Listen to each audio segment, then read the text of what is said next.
so I can rotate through there. And my third point is,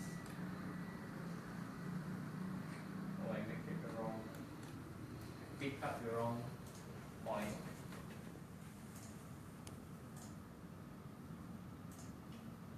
You need to like visualize it.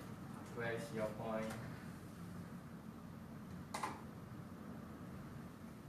Make sure it's highlighted at the bottom part.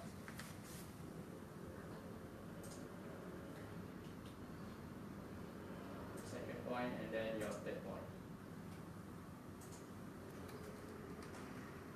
Using 3D Align, you also have the option to align and then copy. Okay, which means that you can directly align and then copy them. Okay, first I select my object. So after I select my object, you can see there is a copy option here. So aside from aligning the object, you also copy them. So I select copy and I select my